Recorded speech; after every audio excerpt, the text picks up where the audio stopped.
우리는 은혜에 의하여 믿음으로 말미암아 구원을 받았습니다.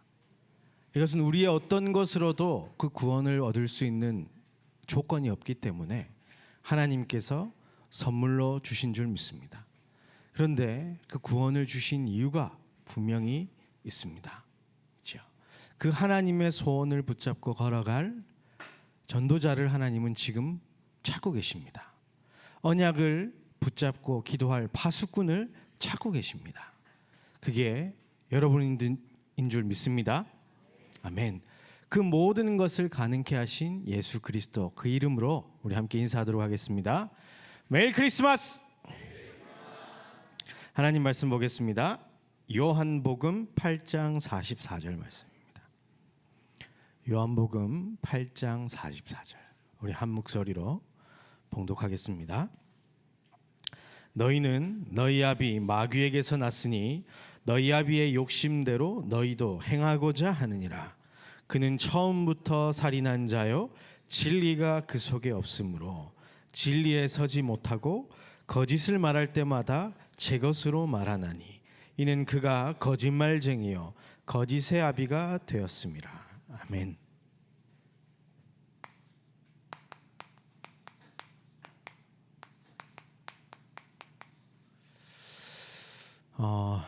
하나님 떠난 인생,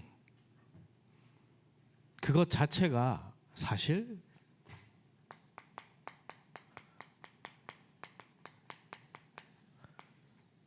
노답입니다. 답이 없어요.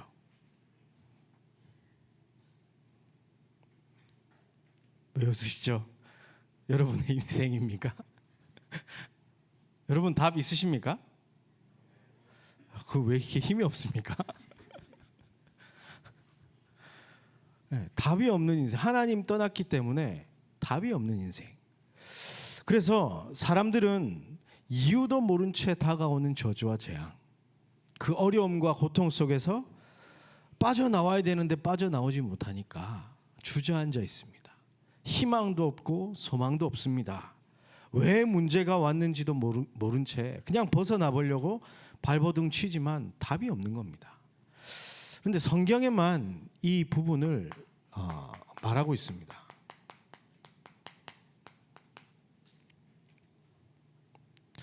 하나님께서는 창세기 1장 27절에서 28절 노답 인생으로 인간을 창조하지 않으셨습니다.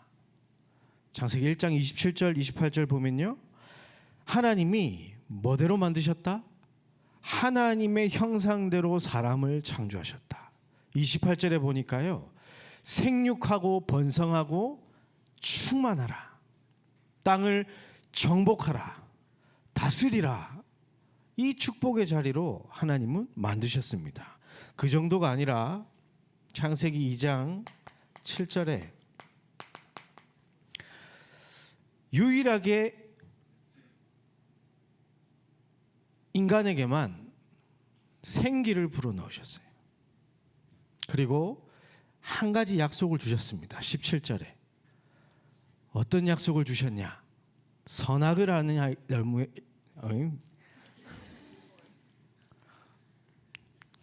선악을 알게 하는 나무의 열매는 먹지 말라. 먹는 날에는 반드시 죽으리라 하시니라. 이 약속을 주셨습니다. 이 약속을 어기지 않았다면 이 축복, 창세기 1장 27절 28절의 축복은 영원한 것이었습니다. 그런데 이 하나님의 약속을 어겨버렸습니다. 그래서 어떤 일이 벌어졌습니까? 창세기 3장 1절에서 6절 말씀 같이 한번 읽어보겠습니다. 그런데 뱀은 여호와 하나님이 지으신 들짐승 중에 가장 간교하니라. 뱀이 여자에게 물어 이르되 하나님이 참으로 너희에게 동산 모든 나무의 열매를 먹지 말라 하시더냐. 여자가 뱀에게 말하되 동산 나무의 열매를 우리가 먹을 수 있으나 동산 중앙에 있는 나무의 열매는 하나님의 말씀에 너희는 먹지도 말고 만지지도 말라, 너희가 죽을까 하노라 하셨느니라. 뱀이 여자에게 이르되 너희가 결코 죽지 아니하리라. 너희가 그것을 먹는 날에는 너희 눈이 밝아져 하나님과 같이 되어 선악을 알 줄 하나님이 아심이니라. 여자가 그 나무를 본즉 먹음직도 하고 보암직도 하고 지혜롭게 할 만큼 탐스럽기도 한 나무인지라. 여자가 그 열매를 따먹고 자기와 함께 있는 남편에게도 주매 그도 먹은지라. 이 마귀가요 뱀에게 들어가 가지고 이 여자 하와를 건드렸어요. 뭐라고 건드렸냐? 이 사기꾼의 정석이죠. 있는 말을 비비꼬아 가지고 얘기하잖아요. 거짓의 아비가 하는 짓이었어요. 뭐였습니까?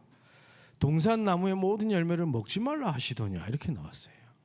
그러니까 아니다 하면서 하는 얘기가 언약을 제대로 붙잡지 못하고 있는 하와가 들켜요. 사단한테. 어떻게 붙잡고 있었습니까? 하나님은 먹는 날에는 반드시 죽는다 이렇게 얘기했는데 먹지도 말고 만지지도 말라. 지 생각 추가된 거죠. 그러고 나서 나중에 어떻게 합니까? 정작 중요한 반드시 죽는다가 죽을까 하노라. 여기를 마귀가 탁 파고 들어가지고 거짓말을 시킵니다. 아니야. 그거 먹으면 하나님처럼 될까봐 못 먹게 하는 거야. 그러고 나서 보니까 어때요? 보암직하고 먹음직하고 지혜롭게 할 만큼 탐스럽기도. 야, 먹어버렸습니다. 반드시 죽는다는 약속을 어겨버린 거예요. 누구의 말을 듣고? 사단의 말을 듣고 하나님의 말을 무시하고 언약 약속을 무시한 채 자기 마음대로 자기 인생을 결정하는 그런 일들이 일어나게 된 겁니다. 그런데 아담도 안 먹어야 될 텐데 여자가 주니까 호락 넘어가 가지고 그죠? 아담 또한 언약이 확실치 않았었다는 얘기예요. 자, 이게 어떤 일을 초래하게 되었냐면 로마서 3장 23절. 모든 사람이 죄를 범하였음에 하나님의 영광에 이르지 못하더니. 모든 사람이 죄 가운데 빠진 상태가 되어버렸어요. 아무도 예외가 없습니다. 첫사람 아담부터 죄를 지었기 때문에 모든 사람이 그 죄 아래 이르게 돼서 하나님을 보지 못하고 하나님을 알지도 못하고 하나님과 상관없이 살아가게 되어버렸어요. 이 죄는 성경이 말하는 죄는 우리가 치고받고 싸우고 욕하고 때리고 이런 죄가 아니라 하나님을 모르는 것, 하나님을 알지 원하는 않는 것, 하나님의 사랑을 거부한 것, 하나님과 상관없이 살아가는 것을 죄라고 얘기해요. 그래서 모든 사람이 하나님하고 상관없이 사니까 하나님의 영광에 이를 수가 없다라는 겁니다. 그런데 이게 누구 잘못이죠? 아담과 하와 잘못이에요. 그런데 원인 제공자가 있어요.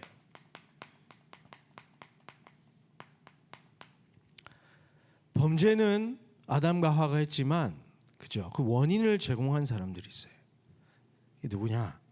요한복음 12장 31절에 보니까 세상 임금.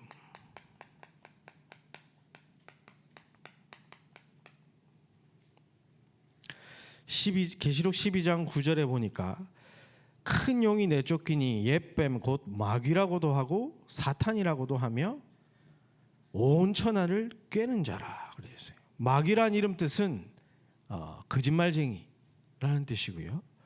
사탄이라는 뜻은 이간자라는 뜻이죠. 거짓말에서 하나님과 인간 사이를 분리시킨 존재, 그 존재가 분명히 있다라는 겁니다. 그런데 고린도후서 4장 4절에 보니까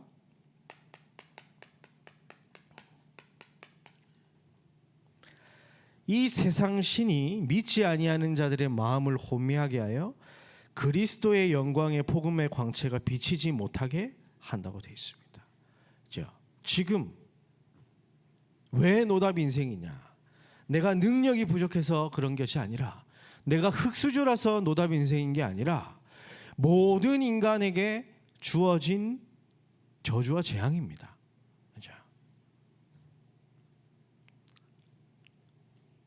그래서 이 하나님 떠난 인생의 결과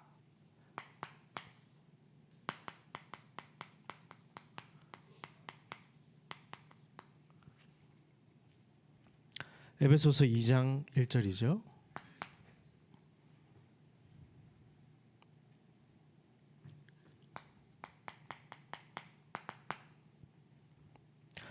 허물과 죄로 죽은 상태가 되어버린 겁니다.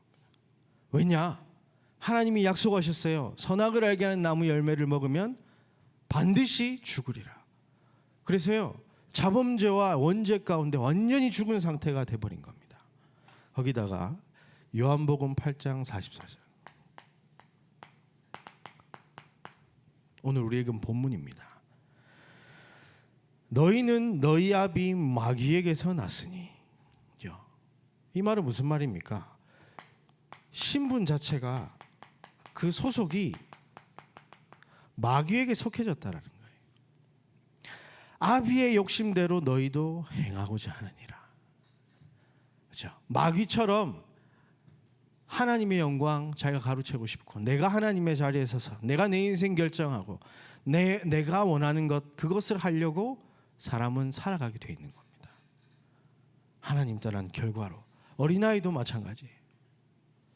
신기하죠? 저희 딸, 이거 딸 욕하는 것 같아가지고 좀 그런데, 그게 아니라 이제 5살짜리가 뭘 알겠습니까? 그런데 요즘에 실실 거짓말을 하기 시작합니다. 안 가르쳐줬는데요. 그거 당연한 거예요. 하나님 떠난, 우리 하나님 떠난 알지 못하는 모든 사람에게 주어진, 그죠? 예외가 없다니까요. 정말 하나님을 만나지 못하면 이 속에서 살아갈 수밖에 없습니다. 아무리 어린아이라고 할지라도. 그래서 이 하나님 떠난 자의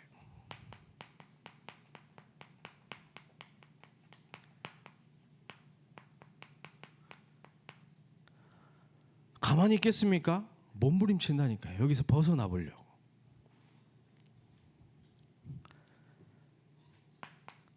이사야 64장 6절에 보면 착하게 살면 될 줄 압니다. 착하게 사는 게 나쁜 게 아닙니다. 그렇죠? 그런데 무릇 우리는 다 부정한 자 같아서 우리의 의는 다 더러운 옷 같아 그랬어요. 그렇죠? 아무리 깨끗한 척하지만 우리의 의는 더러운 옷과 같은 거예요. 해적선에 탄 사람은 해적선에서 내려야 됩니다. 그래야 똑똑한 것이 빛을 발하고 성실한 것이 빛을 발합니다. 해적선에 타가지고 해적질하면서 똑똑하면요, 똑똑하게 해적질한다니까요. 성실하면요, 성실하게 해적질한다니까요. 우리는 그 신분부터 완전히 바꿔야 되는 겁니다. 그런데 신분을 바꾸지 못하고 하나님과 만날 수 없으니 착하게 살아면 되겠지. 몸부림을 치지만 노답 인생에서는 빠져나올 수가 없어요. 착한 사람은 될 수 있겠죠.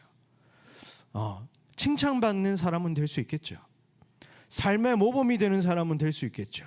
그러나 저 노답 인생에서는 절대로 빠져나올 수가 없습니다. 골로새서 2장 8절에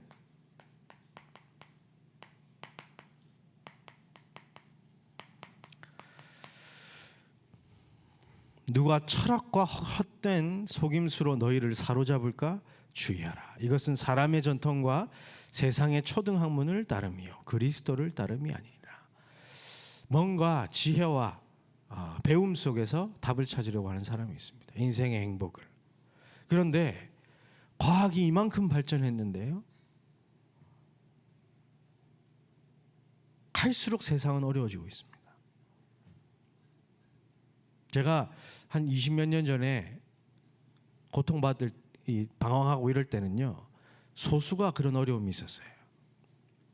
영적 문제랑 이런 고통, 범죄라든지 이런 게 소수였어요. 그런데 지금은요, 보편화될 정도로 너무 많은 일들이 지금 일어나고 있잖아요. 아니, 갈수록 과학은 발전하는데 세상 살기 더 좋아졌다니까요. 그렇잖아요.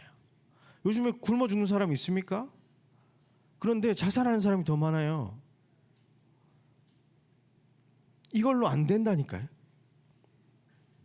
사도행전 4장 12절, 종교를 가져보면 될까 싶어서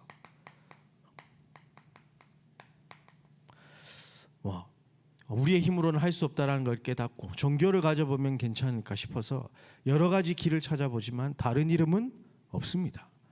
이죠? 이 노답 인생에서 구원할 수 있을 자는 세상에 없다니까요. 그래서 에베소서 2장 2절에 그때의 너희는, 이 죄로 허물과 죽었던 너희는 그 가운데서 행하여 이 세상 풍조를 따르고 공중권세 잡은 자를 따랐으니 곧 지금 불순종의 아들들 가운데서 역사하는 영이라.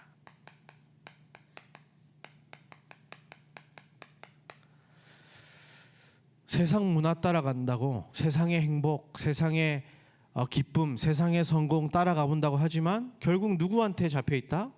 공중권세 잡은 자에게 완전히 잡혀서 살아가고 있는 겁니다.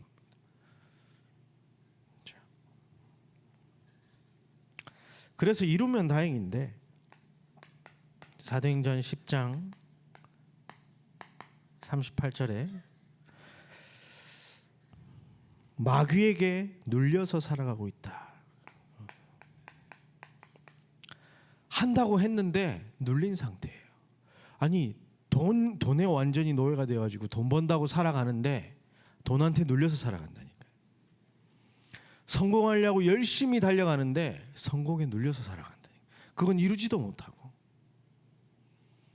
이게 몸부림입니다. 몸부림.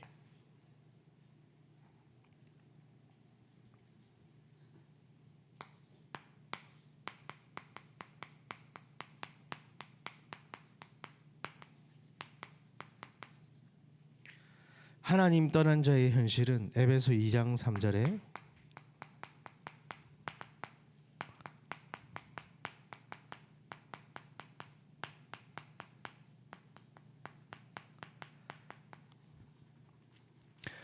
육체의 욕심을 따라 지내며 육체와 마음에 원하는 것을 하여 다른 이들과 같이 본질상 진노의 자녀로.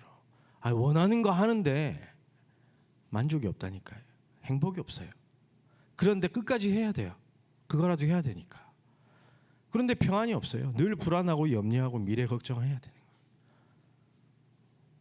하나님 떠난 자의 현실입니다.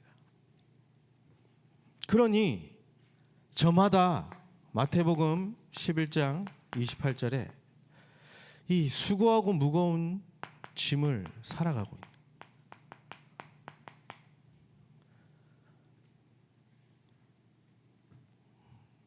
너무너무 무거운 짐, 너무너무 버거워서 내려놓고 싶은데 내려놓지도 못하고 힘들게 살아가고 있습니다. 그런데 뉴스 보면 그 무게를 더 가중시키잖아요. 그러니까 이 시대의 청년들이 참 외롭고 힘든 것 같아요. 그렇죠? 그런데 이것은 누구의 현실이다? 하나님 떠난 자의 현실입니다.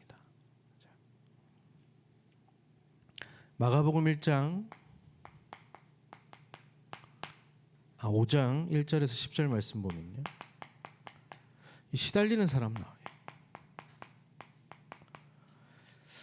어느 정도 시달리냐? 귀신이 들려가지고 무덤 사이에 거주하는데 막 사람들이 쇠사슬로 묶었는데 그거 막 풀고 쫓아다니면서 뛰어다니면서 소리 지르고 쇠사슬 자기 몸을 자해하고 막 그런다니까요.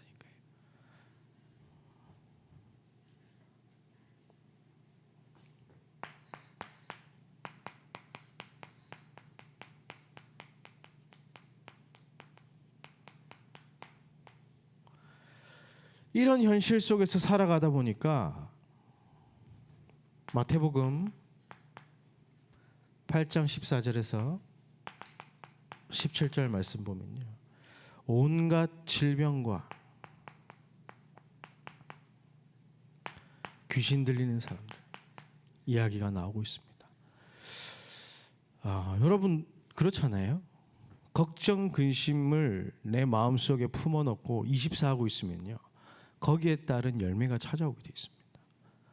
늘 불안한데, 늘 염려하는데 행복한 일이 일어날 수는 없는 겁니다. 왜냐? 생각하는 모든 게 불행하기 때문에. 그죠? 그 응답이 나오는 겁니다. 무엇을 심느냐? 몸부림 쳐왔는데 안 돼가지고 이런 현실 속에 살고 있으니 이런 결과가 나올 수밖에 없잖아요. 그렇잖아요. 우리가 영과 마음과 육신이 분리되어 있는 존재면 괜찮은데 연결되어 있다니까요. 그러다 보니까 계속 뭔가 하나님을 만나서 행복을 못 누리기 때문에 막혀 있는 여러 가지 부분 가지고 내가 해결해 보려고 노력하고, 그것이 내 생각, 마음 완전히 사로잡고 그런 육신의 질병으로 나타날 수밖에 없어요. 그리고 사도행전 8장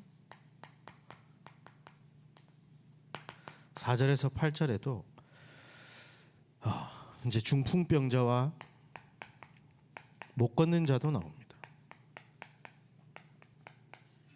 모든 중풍병자가 귀신 들린 거냐? 그런 건 아니에요. 그런데 이런 질병 속에 있는 사람들이 있습니다. 그리고 잠언 14장 12절. 잠언 14장 12절 함께 읽겠습니다. 어떤 길은 사람이 보기에 바르나 필경 사망의 길입니다. 그 삶도, 그 사람의 선택도 좋은 것을 해보겠다고 하지만 사망의 길입니다. 예수님께서 이런 비유하셨어요. 맹인이 맹인한테 길을 가르쳐 줄 수 있겠느냐? 이 죄 가운데 빠져서 몸부림치고 살아가는 사람이 그 사람에게 답을 줄 수 없다니까요. 같이 결국 구렁텅이에 몸 섞여가지고 그냥 뒤엉켜가지고 넘어져가지고 같이 고통당할 수밖에 없다니까요.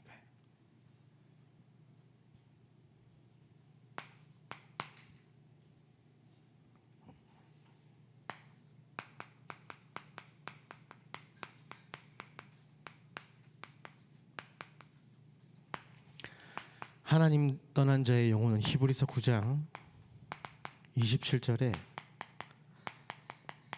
함께 읽겠습니다. 한 번 죽는 것은 사람에게 정해진 것이요 그 후에는 심판이 있을 거예요. 어떤 심판 이후에 어떤 일이 있냐? 누가복음 16장 19절에서 31절 보면요, 지옥이 분명히 있습니다. 나사로가 있었고요, 거지였습니다. 그런데 이 거지가 그 밥 얻어먹고 살던 부자가 있었어요. 그런데 이 부자는 날마다 잔치를 베풀고 했던 사람입니다. 그런데 노답 인생이었어요. 답이 없으니까 맨날 술 먹고 잔치 베풀고 이런 걸로 살고 있었던 거예요. 진짜 자기 주위에 친구들, 사람들이 있었을까요? 없어. 다 그런 사람들만 모였을 겁니다, 아마. 그렇게 살아갔어요. 그런데 이 사람들에게 심판이 있었어요, 죽음 이후에. 근데 나사로는 하나님을 만났고, 그렇죠? 거지 나사로는 하나님을 만나게 됐어요. 천국에 갔고, 이 부자는 지옥에 떨어졌어요. 그런데 얼마나 힘들었던지 24절에 보면 나를 긍휼히 여기사 나사로를 보내서 손가락 끝에 물을 찍어 내 혀를 서늘하게 하소서. 내가 이 불꽃 가운데서 괴로워하나이다. 우리 보통 목마르면 뭐라 얘기합니까? 물 한 잔만 주세요 하잖아요. 더 목마르면 물 한 모금만 주세요. 제발 애원할 때. 저는 물 한 방울만 달라는 건 진짜 처음 봤네. 그렇죠? 얼마나 힘들었으면. 영원한 고통. 그렇죠? 지옥에 가게 됩니다. 그 영이. 세상 사람들은 죽으면 끝나는 줄 압니다. 그래서 막 자살하는데요, 이 땅 지옥같이 살다가 영원한 지옥으로 가게 된다니까요. 이 얼마나 고통스러운 일입니까?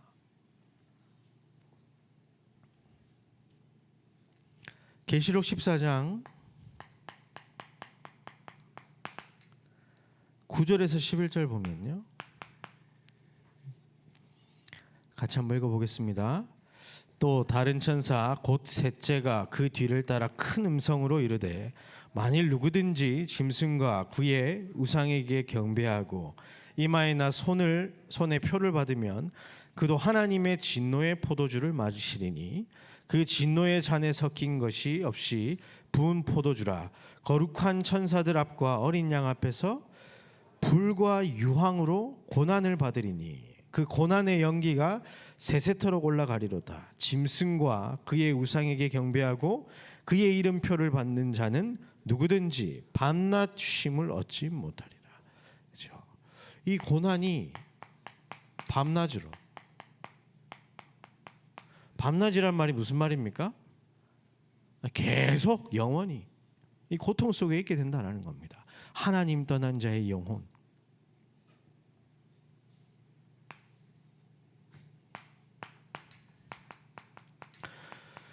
더 무서운 것은 이들의 후손입니다. 출애굽기 20장 4절에서 5절 말씀 보면요,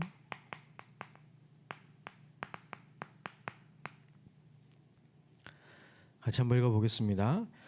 너를 위하여 새긴 우상을 만들지 말고 또 위로 하늘에 있는 것이나 아래로 땅에 있는 것이나 땅 아래 물속에 있는 것에 어떤 형상도 만들지 말며 그것들에게 절하지 말며 그것들을 섬기지 말라. 나 네 하나님 여호와는 질투하는 하나님인즉 나를 미워하는 자의 죄를 갚되 아버지로부터 아들에게로 3, 4대까지 이르게 하거니와. 3, 4대까지 이 저주와 재앙이 그대로 이어집니다. 얼마나 무서운 일입니까? 그렇잖아요. 고린도전서 10장 20절 보면요, 무릇 이방인이 제사하는 것은 귀신에게 하는 것이요 하나님께 제사하는 것이 아니니 나는 너희가 귀신과 교제하는 자가 되기를 원하지 아니하노라. 후손들이 귀신과 교제하며 살아간다면 여러분 어떻게 하시겠습니까? 괜찮으시겠습니까? 하나님 떠난 자의 후손은 이런 멸망, 저주, 재앙, 노답 인생에서 빠져나오지 못한 채로 살아갈 수밖에 없는 것입니다.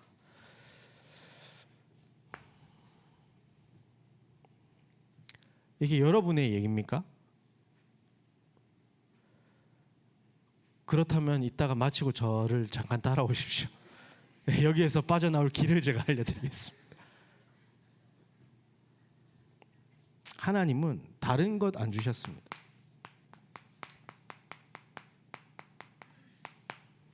바로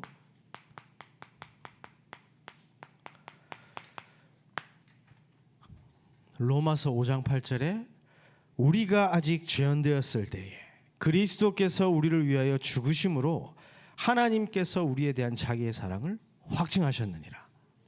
우리가 이 속에 빠져 있어 허우적거리고 몸부림치며 죽어가고 있는 그때에 하나님께서 그리스도를 보내실 계획을 하셨던 겁니다.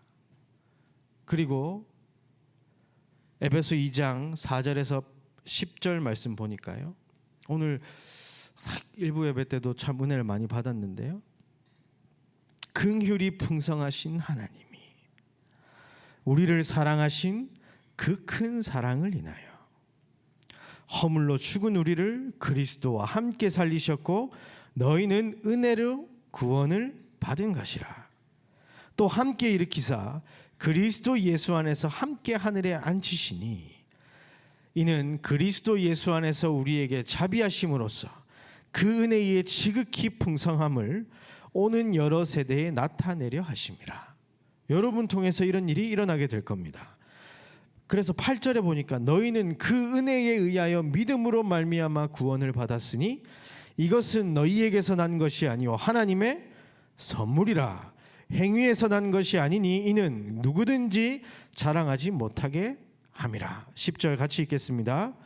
우리는 그가 만드신 바라 그리스도 예수 안에서 선한 일을 위하여 지으심을 받은 자니 이 일은 하나님이 전에 예비하사 우리로 그 가운데서 행하게 하려 하심이니라.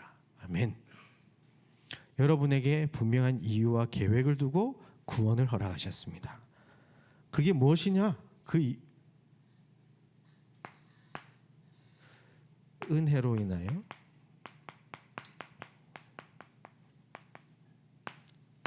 그 하나님의 계획이 무엇이냐? 바로 고린도전서 1장 21절 말씀입니다. 함께 읽어보겠습니다. 하나님의 지혜에 있어서는 이 세상이 자기 지혜로 하나님을 알지 못하므로 하나님께서 전도에 미련한 것으로 믿는 자들을 구원하시기를 기뻐하셨도다. 하나님은 우리를 전도하길 원하십니다. 선교하길 원하십니다. 한마디로 세계복음화하길 원하십니다. 예수님께서 오셔서 마지막으로 하셨던 말씀이 만민, 모든 족속, 땅끝 얘기하셨습니다. 왜냐? 모든 사람이 죄를 범하였음에 하나님의 영광에 이르지 못하기 때문입니다. 모든 사람이 이 하나님 떠난 그 순간, 그죠? 자기가 원하지 않았지만 하나님과 함께하지 못하는 그 상태에서 몸부림을 치지만 빠져나올 수 없기 때문에 그 현실상 무거운 짐을 지고 열심히 버텨보지만 한계가 부딪혀요. 그래서 육신과 삶에 문제가 올 수밖에 없습니다. 이 땅에서 영원히 지옥같이 살다가 죽어서는 진짜 영원한 지옥 속에 살아가게 되며 그 후손까지도 이 저주 재앙에서 빠져나오지 못한다는 것. 그런데 우리도 같은 처지였습니다. 여러분 처음부터 하나님 만났습니까? 우리도 다 그런 처지였어요. 그 처지에 있는 사람들을 외면하지 마시길 바랍니다. 하나님은 지금 우리에게 파수꾼이 되어 현장에서 기도하길 원하십니다. 하나님은 우리가 70제자가 되어 내가 속해 있는 지역의 망대가 되길 원하고 계십니다. 누가 이 고통 속에 있는 자를 건질 수 있겠습니까? 전도에 미련한 것으로 생명을 구원하고 하나님을 기쁘시게 하는 자가 여러분이어야 할 줄 믿습니다. 이 일 때문에 우리는 은혜로 말미암아 믿음으로 구원을 받았고 하나님의 선물을 가지게 된 겁니다. 이 선물을 나눠주시는 은혜가 있기를 주의 이름으로 축복합니다.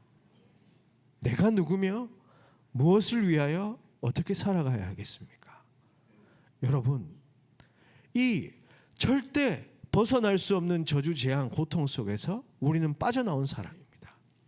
하나님의 은혜로 말미암아 구원을 입은 사람이며 이제 보내심을 받은 자로 우리가 있는 그 업의 현장 속에, 내가 살고 있는 업의 현장 속에 유일하게 빛을 전달할 사람입니다.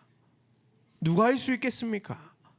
아니 물에 빠져 죽어가고 허우적대고 있는 사람이 여러분 눈에는 수영하고 있는 것처럼 보인다면 곤란한 거 아니겠습니까? 분명히 그들은 죽어가고 있습니다. 아주 멋진 것으로 포장하고 있지만 죽어가고 있습니다. 인스타그램에 속지 마시길 바랍니다. 온갖 거짓과 탐욕이 가득한 그곳. 아니 라면 먹고 나서 왜 스타벅스 가가지고 카페에서 사진 찍는데 그래놓고 자랑하잖아요. 나 여기 갔다고 막 멋진데. 자기 인생이 늘 그런 것처럼 거짓말해가지고 얼굴도 거짓말시키고 그거 왜 그러는 겁니까? 그거 보고 또 그거 올린 거 보면 야 부럽다, 가고 싶다, 하고 싶다. 저는요 밥 먹을 때 사진 계속 찍거든요. 음식에. SNS 안 합니다. 그냥 나만 보려고 찍습니다. 여러분 벗어나시길 바랍니다. 우리는 이미 빠져나온 사람입니다. 그죠? 혹시 내가 여기 있는 것 같다. 지난주에 말씀드린 것처럼 분명히 법적으로는 끝이 났는데 내가 아직 못 빠져나오고 걸려있다 하시는 분들은요 진짜 오직 복음을 싣는 집중 속으로 들어가길 바랍니다. 그래서 현장에 죽어가고 있는 이 영혼들을 향해 하나님의 마음을 마음속에 담아내는 은혜가 있기를 주의 이름으로 축복합니다. 그리고 여러분들이 그 현장 속에 복음을 증거하여 이 운명 사주팔자 이 늪에 빠져 있는 사람들을 건져내시길 바랍니다. 우리는 이 일 때문에 먼저 구원받은 사람이지 우리가 잘난 게 아닙니다. 그렇죠? 먼저 이 은혜를 받았고 그 은혜를 베풀어서 그 죽어가고 있는 사람을 살려야 할 줄 믿습니다. 이것이 우리를 구원하신 이유이며 우리 젊은이 청년회 때 하나님께서 임마누엘 서울교회에서 유목사님, 당회장 유목사님을 모시고 살아가야 할 절대 이유인 줄 믿습니다. 정말로 다음 세대 전도운동을 재창조할 우리 모든 청년들 되시기를 주의 이름으로 축복합니다. 하나님께 감사와 영광을 올려드립니다. 우리도 하나님 떠나 불신자 상태에 고통받다가 끝나야 할 인생인데 하나님 은혜 주셔서 감사합니다. 그리스도를 알게 하셔서 감사합니다. 구원하신 것 감사합니다. 이제 그 감사를 가지고 현장으로 돌아가오니 이 복음이 필요한, 그리스도가 필요한 사람들에게 행복의 길, 구원의 길, 생명의 길을 전달할 수 있도록 인도하여 주옵소서. 전교인이 40일 집중으로 하나님 인도받고 있습니다. 우리 집중하는 청년들에게 그에 합당한 은혜를 더하여 주옵소서. 감사를 드리며 그리스도이신 예수님 이름으로 기도했습니다. 아멘. 예물 드릴 수 있도록 은혜 주신 하나님께 감사와 영광을 올려드립니다. 우리가 드린 예물을 통하여서 정말 우리 교회 안에 세 가지 뜰이 세워지길 소원하오니 우리의 마음속에 먼저 그 세 가지 뜰이 세워질 수 있도록 은혜 더하여 주옵소서. 예물이 사용되어지는 모든 곳에 하나님의 영광만이 나타나 어둠 속에 있는 곳에 빛이 되도록 역사하여 주옵소서. 우리 청년들이